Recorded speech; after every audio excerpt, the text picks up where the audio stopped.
It's finally time to look at Daniel Craig's final outing as James Bond. Will his era of Bond films go out on a high note, or will it be a disappointing misfire?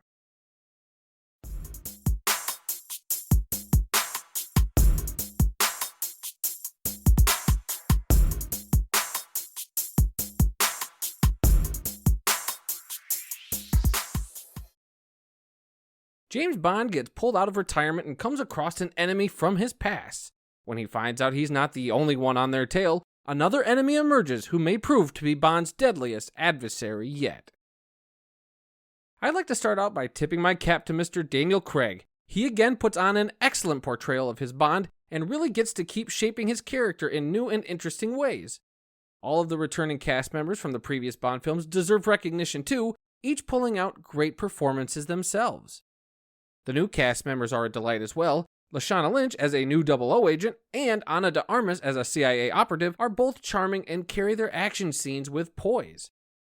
Academy Award winner Rami Malek portrays an unsettling Bond villain, and the only flaw with him is that he may not have gotten as much screen time as you'd think. We'll touch on that in a bit.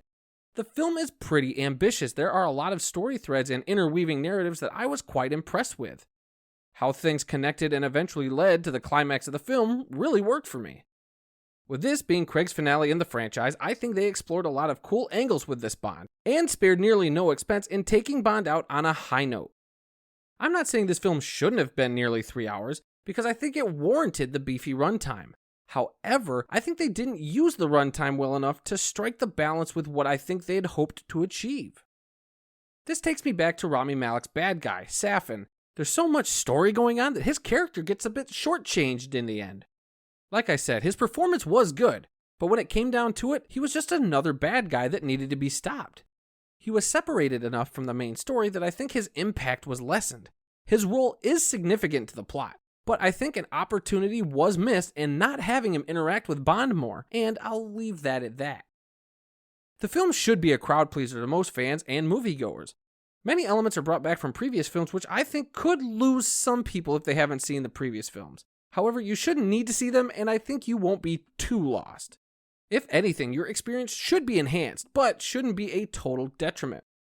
Daniel Craig's final Bond film definitely goes out on the upswing, and I'm giving it a B+.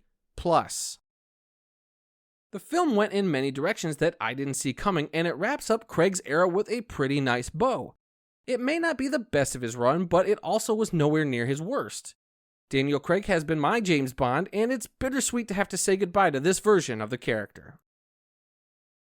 Did you guys get a chance to see No Time to Die? If so, what did you think? If not, is it even on your radar? Leave your comments below. If you enjoyed the review, leave a like, subscribe, and share with your friends for future reviews and other fun videos. Until the next one, I'll be seeing you.